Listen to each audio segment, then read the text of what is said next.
amazement at his Christmas souvenirs. For this wondrous vision, none were prepared. Most were excited, though a few were quite scared.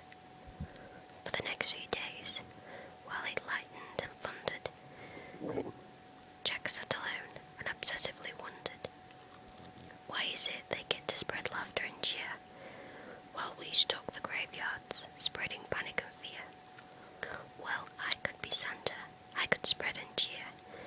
Why does he get to do it year after year? Outraged by injustice, Jack thought and he thought. Then he got an idea. Yes, why not? In Christmas Town, Santa was making some toys, when through the din he heard a soft noise.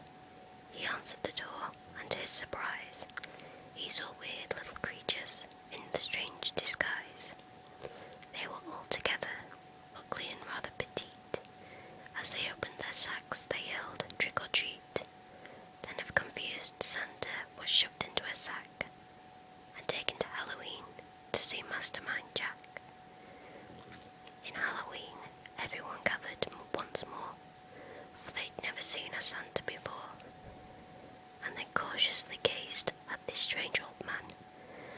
Jack related to Santa his masterful plan. "My dear Mr. Claus, I think it's a crime that you've got to be Santa all of the time. But now I will give presents and I will spread cheer. We're changing places. I'm Santa this year. It is I who will say Merry Christmas to you, so you may lie in my coffin, creak doors and yell boo. And please, Mr. Claus, don't think ill of my plan, for I'll do the best Santa job I can." And though Jack and his friends thought they'd do a good job, their idea of Christmas was still quite macabre. They were packed up and ready on this Christmas Eve day, and when Jack hitched his reindeer to his sleek coffin sleigh, but on Christmas Eve, as they were about to begin, a Halloween fog slowly rolled in. Jack said, "We can't leave, this fog's just too thick. There will be no Christmas, and I can't be Saint Nick." There was a small glowing light pierced through the fog. What could it be? It was Zero, Jack's dog. Jack said, "Zero, with your nose so bright, won't you guide my sleigh tonight?" And too, so beneath it, was Zero's great dream. So he joyously flew to the head of the team, and as the skeletal sleigh started its ghostly flight, Jack cackled, "Merry Christmas to all, and to all a good night." 'Twas the nightmare before Christmas, and all through the house, not a creature was peaceful, not even a mouse. The stockings all hung by the chimney with care. When opened that morning, would cause quite a scare. The children, all nestled so snug in their beds, would have nightmares of monsters and skeleton heads. The moon that hung over the new fallen snow cast an eerie pall over the city below. And Santa Claus's laughter now sounded like groans, and the jingling bells like chattering bones. And what to their wondering eyes should appear but a coffin sleigh with a skeleton deer, and a skeletal driver so ugly and sick, they knew in a moment this can't be Saint Nick. From house to house, with a true sense of joy, Jack happily issued each present and toy. From rooftop to rooftop he jumped and he skipped, leaving presents that seemed to be straight from a crypt. Unaware that the world was in panic and fear, Jack merrily spread his own brand of cheer.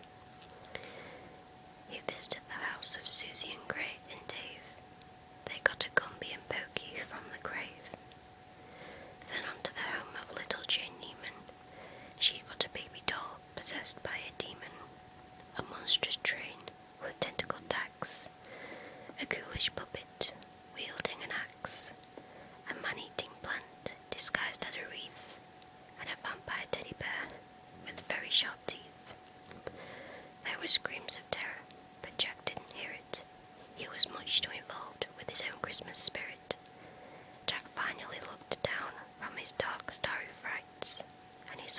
commotion, the noise, the lights. Why, they're celebrating. It looks so fun. They're thanking me for the good job I've done. But what he thought were fireworks meant as goodwill were bullets and missiles intended to kill. Then amidst the barrage of artillery fire, Jack urged Zero to go higher and higher, and away they all flew, like the stem of a thistle, until they were hit by a well-guided missile. And as they fell on the cemetery way out of sight, was heard Merry Christmas to all, and to all a good night.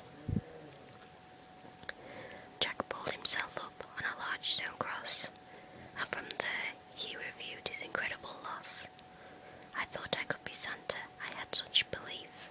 Jack was confused and filled with great grief. Not knowing where to turn, he looked towards the sky, and he slumped on the grave and started to cry. And as Zero and Jack lay crumpled on the ground, they suddenly heard a familiar sound. "My dear Jack," said Santa, "I applaud your intent. I know wrecking such havoc was not what you meant. And so you are sad and feeling quite blue, but taking over Christmas was the wrong thing to do. I hope you realize Halloween's the right place for you.